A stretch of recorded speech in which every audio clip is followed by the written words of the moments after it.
Forum mondial de l'eau s'achève demain vendredi en Indonésie. Le ministre en charge de l'environnement qui conduit la délégation malienne multiplie les rencontres avec les partenaires. L'objectif est de leur expliquer la politique du Mali en matière de gestion des ressources en eau. La finalité est de les inviter à investir au Mali. Le Mali abritera du 27 au 30 mai 2024 les travaux de la 30e conférence des douanes d'Afrique et du monde. Le directeur général des douanes était hier face à la presse pour leur expliquer les enjeux de cette rencontre.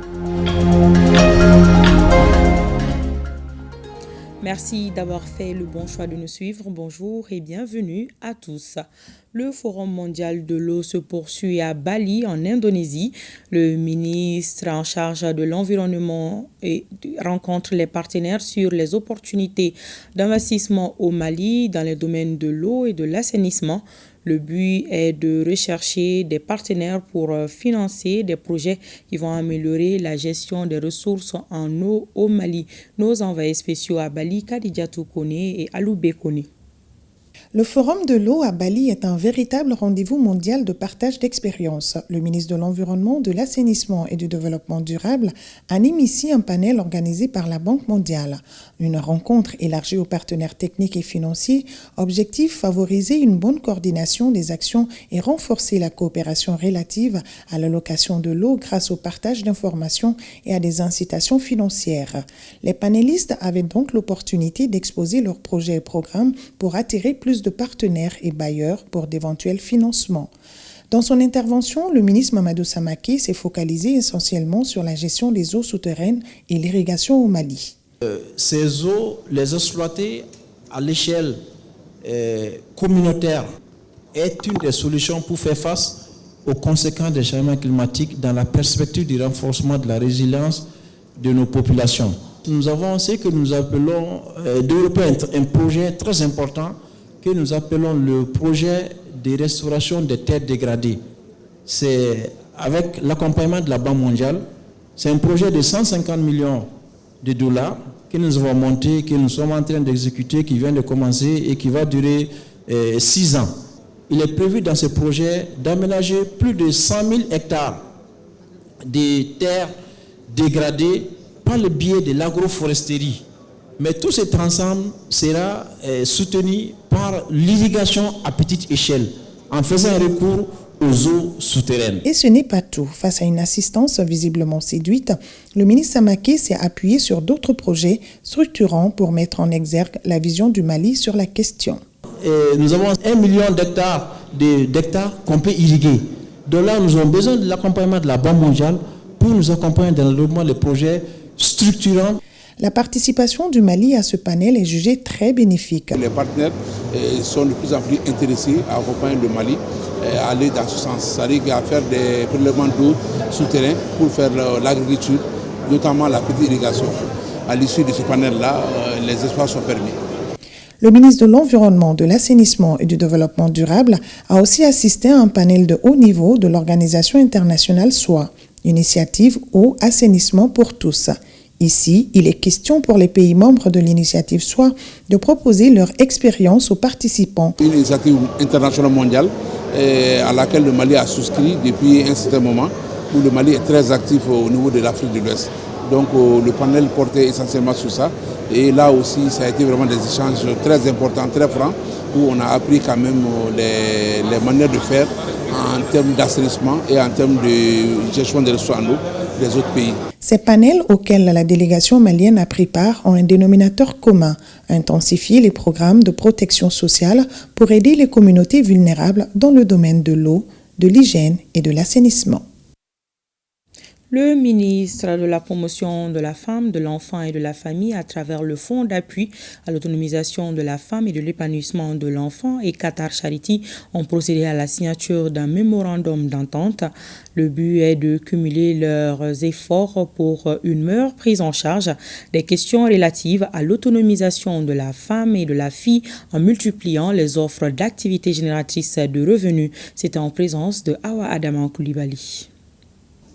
C'est tout un sourire, sous des yeux pleins de satisfaction qu'une convention tripartite vient d'être scellée. Le département chargé de la promotion de la femme, le Fonds d'appui à l'autonomisation de la femme et de l'épanouissement de l'enfant FAFE et l'ONG Qatar Charity se joignent à nouveau pour achever un processus d'insertion des femmes débuté en 2022. Lors de la dernière réunion du comité de suivi, il a été recommandé de poursuivre le projet en révisant les mémorandums dont le délai était à terme le 15 décembre. Parce que le projet, c'était le projet pilote de 18 mois. Donc pendant les 18 mois, on n'a pas pu atteindre l'objectif visé. Parce que Qatar Charity devait mettre à la disposition du ministère 200 AGR. Donc à la date d'aujourd'hui, nous avons reçu 31 AGR. Malgré la disponibilité des fonds au niveau de notre siège, je tiens à vous assurer que toute ma détermination à respecter ce présent mémorandum dès que la situation se normalise. Cette nouvelle dynamique insufflée à la coopération FAFE-Qatar Charity fait renaître l'espoir du département pour les femmes du Mali, celui de leur plein épanouissement. Le mémorandum que nous signons aujourd'hui contient des engagements précis et ambitieux visant à promouvoir l'autonomisation des femmes à travers la dotation en AGR et à renforcer leur participation dans la prise de décision à tous les niveaux. Ces engagements reflètent notre vision d'une société où chaque femme pourra réaliser pleinement son potentiel dans un environnement sûr et équitable. Dans exactement 12 mois, les 369 activités génératrices de revenus restantes devraient être exécutées auprès des 1000 bénéficiaires identifiés dans les régions de Koulikoro, Ségou, Sikassou et le district de Bamako, pour un coût total de plus de 440 millions de francs CFA. Pour une douane mobilisant ses partenaires historiques et nouveaux autour d'objectifs clairs. C'est le thème de la 30e conférence des douanes de l'Afrique et du monde que le Mali aura l'honneur d'abriter à la fin du mois. Le directeur général des douanes maliennes nous parle des enjeux de ces assises de 3 jours dans ce reportage de Mamari Koni. C'est à l'issue de la 29e conférence des directeurs généraux des douanes tenue à Banjul en Gambie en 2023 que le Mali a été choisi par ses pairs pour abriter la 30e conférence. Un choix qui prouve à suffisance que notre pays est bien fréquentable. Faire en sorte qu'on puisse organiser cette conférence et montrer à la face du monde que le Mali n'est pas un pays isolé, que le Mali est capable d'abriter des conférences internationales. La 28e réunion des experts et la 30e conférence des directeurs généraux des douanes constituent 2 événements majeurs pour l'administration des douanes. Ça va être l'occasion de mettre notre pays au devant de l'actualité douanière internationale. Ça va être l'occasion pour les cadres de la Direction générale des douanes de prendre connaissance des enjeux et des orientations de l'Organisation mondiale des douanes.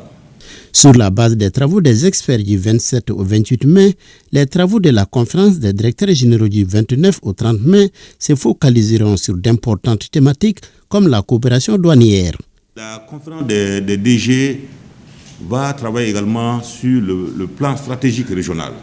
Il n'y a pas de pilotage à vue. Et ce plan stratégique national au niveau de chaque administration douanière est décliné en plan d'action opérationnel. Et donc, les directeurs généraux des douanes vont échanger sur la mise en œuvre au niveau de chaque administration du plan stratégique régional. Le thème de cette conférence, c'est pour une douane mobilisant ses partenaires historiques et nouveaux autour d'objectifs clairs. La désignation du vice-président, le bilan du comité financier et d'audit, ainsi que le choix du prochain pays qui abritera la 31e conférence seront abordés. Prendront part aux 2 activités près de 600 participants. Nous sommes le 23 mai et c'est la journée internationale pour l'élimination de la fistule obstétricale. L'Office national de la santé et de la reproduction a animé une conférence de presse au sein de son institution sur la question. L'objectif visé est de contribuer à l'accélération de l'élimination de la fistule obstétricale au Mali. Les précisions de Inaba. L'exercice de ce mercredi vise à faire le plaidoyer pour mobiliser davantage de ressources et à sensibiliser la communauté sur les facteurs favorisant la fistule obstétricale afin de la prévenir.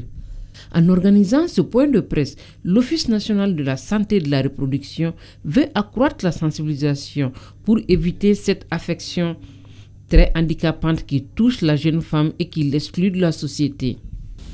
Selon l'Organisation mondiale de la santé, la prévalence de la fistule obstétricale est estimée à plus de 2 millions de jeunes dames à travers le monde, dont la plupart se trouvent en Afrique subsaharienne et en Asie.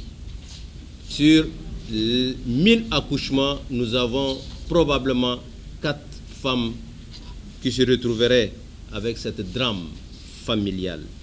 Il est important de prendre toutes les dispositions pour lutter contre effectivement ce problème de la fistule obstétricale. Chaque année, le Mali célèbre la Journée internationale pour l'élimination de la fistule obstétricale le 23 mai. Malgré la sensibilisation, le nombre de personnes a presque doublé. Il est passé de 178 cas en 2018 à 323 cas en 2023. Le mariage précoce et l'excision sont les facteurs favorisant la survenue de la fistule obstétricale.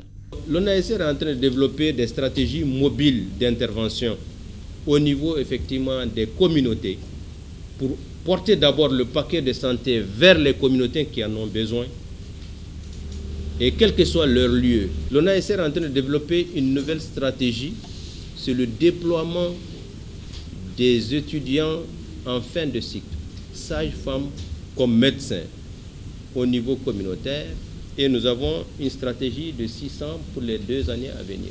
Selon les spécialistes, la fistule en elle-même ne tue pas et la prise en charge n'est pas gratuite. Pour éviter cette maladie, il faut effectuer les consultations prénatales régulières et accoucher dans une structure de santé spécialisée. Et chaque année, le 22 mai, c'est la journée internationale de la biodiversité, une occasion pour inviter les acteurs de la forêt au dialogue et la coopération internationale en matière de conservation et de restauration de la biodiversité. La journée fut célébrée cette année sous le thème « Faites partie du plan ». Au Mali, cette journée a été marquée par une conférence-débat animée par la Direction générale des eaux et forêts avec l'appui de ses partenaires. Mamadou Fani nous en dit plus. La célébration de la Journée internationale de la biodiversité est un appel à l'action afin d'inverser la perte de cette biodiversité. Au Mali, aujourd'hui, le bois rentre à plus de 95% dans la consommation énergétique des foyers. Nos forêts ne peuvent pas supporter cette situation-là. Vous avez constaté cette année la chaleur. C'est dû au fait qu'on est en train de déboiser. Partout, on déboise. Il faut qu'on fasse des reboisements sécurisés avec tout l'accompagnement nécessaire. Ce n'est pas que les arbres. Donc il y a aussi les animaux. Les animaux terrestres aquatiques font partie de cette diversité biologique-là. Donc on a déjà une approche de repeuplement de nos parcs. Le thème de cette année est « Faites partie du plan ». Un thème largement débattu au cours d'une conférence-débat animée par des spécialistes des services des eaux et forêts. Une initiative saluée par le département de l'environnement, de l'assainissement et du développement durable. Aujourd'hui, nous avons tous conscience que la biodiversité est en péril.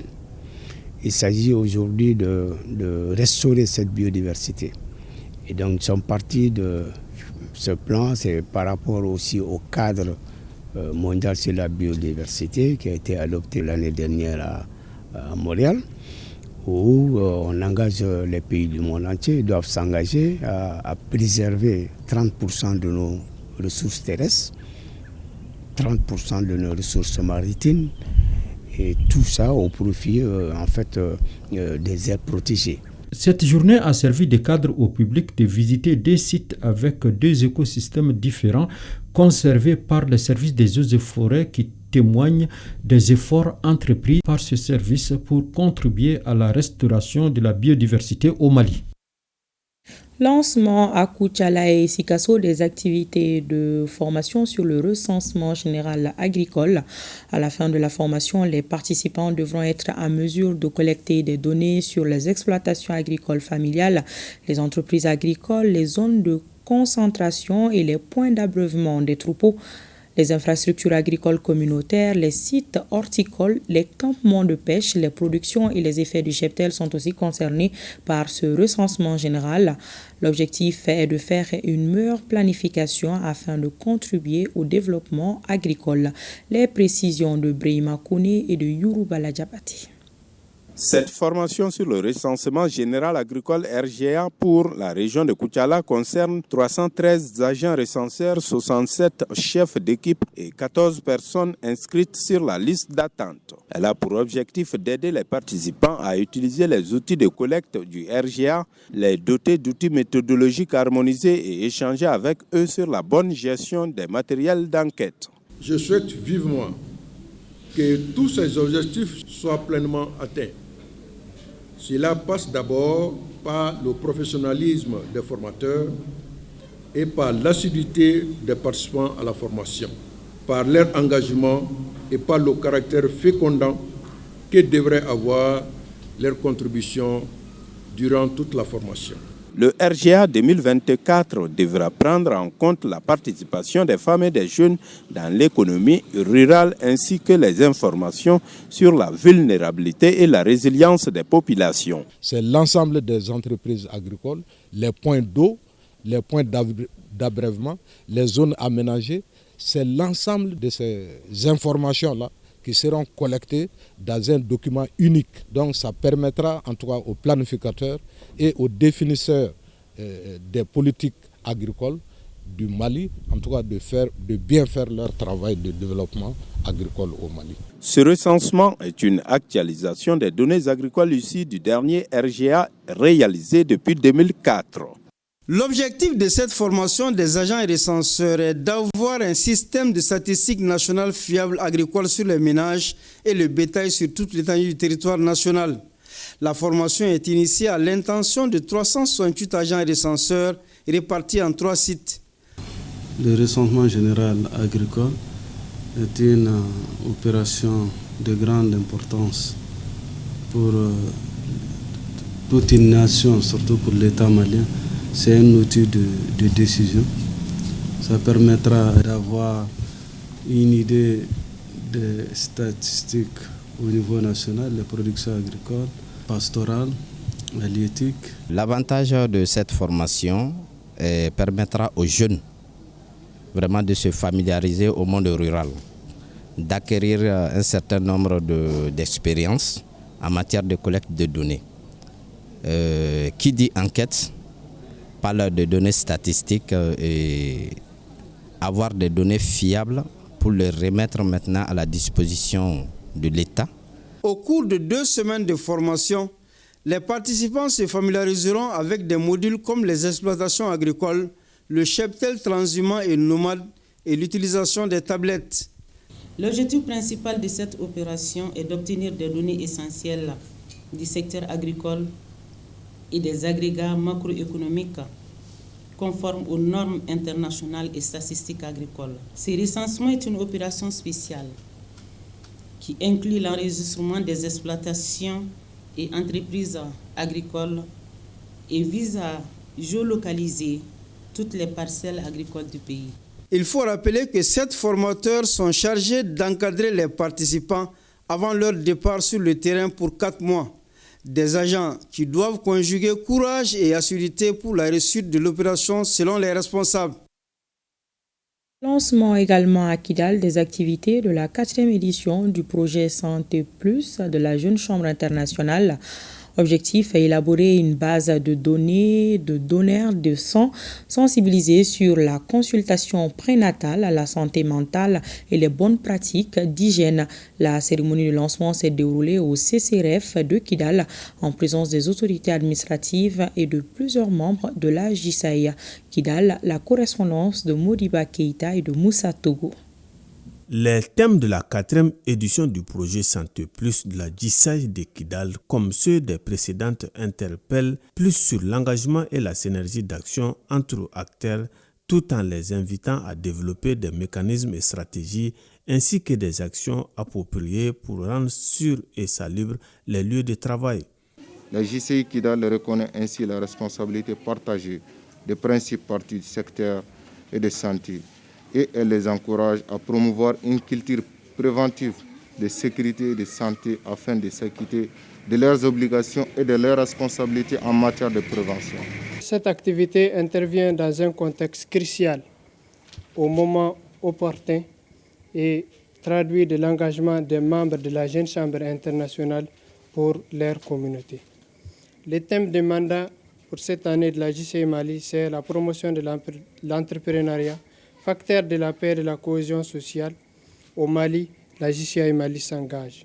Le slogan, c'est servir avec amour et sincérité. Les autorités sanitaires, tout comme les autorités administratives, ont salué la Jeune Chambre internationale pour cette initiative qui va dans l'intérêt de la population de Kidal. Nous sommes très heureux de votre initiative et que vous continuez toujours dans ce sens. L'heure est au travail, à savoir que la jeunesse d'abord, c'est le fer de lance de tout un pays. Donc c'est aux jeunes de travailler pour mieux subvenir à tout besoin. Ce sont eux à qui incombent beaucoup de situations dans notre pays. Rappelons que c'est M. Mohamed Agbilal qui a été le parrain de cette 4e édition du projet Santé Jeune Plus de la Jeune Chambre internationale JCI de Kidal. C'est la fin de cette édition. Un grand merci à l'équipe de réalisation et à vous aussi pour votre attention. Au revoir.